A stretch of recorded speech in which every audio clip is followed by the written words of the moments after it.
ಇಂಡಿಯಾದಲ್ಲಿ ಮಕ್ಕಳೆಲ್ಲ ಸ್ಕೂಲ್ಗೆ ಹೋಗೋಕ್ಕೆ ಪ್ರಿಪೇರ್ ಮಾಡ್ಕೊತಾ ಇದ್ರೆ ಅಮೆರಿಕಾದಲ್ಲಿ ಸ್ಕೂಲ್ ಎಂಡ್ ಮಾಡೋದಕ್ಕೆ ಪ್ರಿಪೇರ್ ಮಾಡ್ಕೊತಾ ಇದ್ದಾರೆ. ಕೆಲವೊಂದು ಸ್ಕೂಲ್ಗಳಿಗೆ ಸಮ್ಮರ್ ಹಾಲಿಡೇಸ್ ಸ್ಟಾರ್ಟ್ ಆಗ್ಬಿಟ್ಟಿದೆ, ಆದರೆ ನನ್ನ ಮಕ್ಕಳಿಗೆ ಇನ್ನೊಂದು 3 ದಿನ ಸ್ಕೂಲ್ ಇದೆ. ಅದರಲ್ಲಿ ಒಂದಿನ ಫೀಲ್ಡ್ ಡೇ, ಒಂದಿನ ಗ್ರಾಜುಯೇಷನ್ ಡೇ, ಇನ್ನೊಂದು ದಿನ ಪಾರ್ಟಿ ಡೇ. ಮನೆ ಹತ್ರ ಇರೋದ್ರಿಂದ ನಡ್ಕೊಂಡು ಬರೋದೇ ಜಾಸ್ತಿ, ಆದರೆ ಕೆಲವೊಮ್ಮೆ ಕಾರಲ್ಲಿ ಕೂಡ ಡ್ರಾಪ್ ಮಾಡ್ತೀವಿ.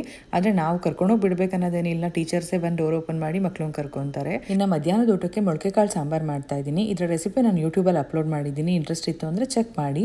ಇನ್ನು ಧನಿಯಾ ಪುಡಿ, ಸಾಂಬಾರ್ ಪೌಡರ್ ಎಲ್ಲ ಬೆಂಗಳೂರಿಂದ ಅಮ್ಮನೇ ಕಳಿಸ್ಕೊಡ್ತಾರೆ, ಸೊ ಮತ್ತೆ ರೀಫಿಲ್ ಮಾಡ್ಕೊತಾ ಇದ್ದೀನಿ. ಉಳಿದಿದ್ದು ಫ್ರಿಜ್ಜಲ್ಲಿ ಸ್ಟೋರ್ ಮಾಡ್ಕೊತೀನಿ, ತುಂಬ ದಿನ ಬರುತ್ತೆ. 2 ಪೌಡರ್ ಒಂದೇ ಕಲರ್ ಇರೋದ್ರಿಂದ ಯಾವಾಗಲೂ ಕನ್ಫ್ಯೂಸ್ ಆಗುತ್ತೆ, ಹಾಗಾಗಿ ಸ್ಮೆಲ್ ನೋಡಿ ಎತ್ತಿಟ್ಕೊತೀನಿ. ಇನ್ನು ಒಂದು ಲೇಬಲ್ ಹಾಕಿ ಕಳಿಸಿ ಅಂತಾನೆ ಹೇಳಬೇಕು. ಫೀಲ್ಡ್ ಡೇ ಇರೋದ್ರಿಂದ ಪಾರ್ಕಲ್ಲಿ ಆಟ ಆಡ್ತಿರ್ತಾರೆ, ನೋಡೋಣ ಅಂತ ಬಂದೆ, ಆದರೆ ಕಾಣಿಸ್ಲಿಲ್ಲ, ತುಂಬ ಬಿಸಿಲಿತ್ತು. ಮನೆಗೆ ಹೋಗಿ ಊಟ ಮಾಡಿಬಿಟ್ಟು ಸ್ಕೂಲಿಂದ ಕರ್ಕೊಂಡು ಹೋಗೋಣ ಅಂತ ಮತ್ತೆ ಬಂದಿದ್ದೀನಿ. ಇನ್ನು ನೆಕ್ಸ್ಟ್ ಗ್ರಾಜುಯೇಷನ್ ಡೇ ಇದೆ. ಇನ್ನು ಸಮ್ಮರ್ ಹಾಲಿಡೇಸ್ ಬರುತ್ತೆ. ಇಂಡಿಯಾದಲ್ಲಿ ಇದ್ದಿದ್ರೆ ಅಜ್ಜಿ ತಾತನ ಮನೆ, ಸಂಬಂಧಿಕರ ಮನೆ ಅಂತ ಹೋಗ್ತಿದ್ರು. ಇಲ್ಲಿ ಅಪ್ಪ ಅಮ್ಮನ ಜೊತೆಗೆ ಇರಬೇಕು.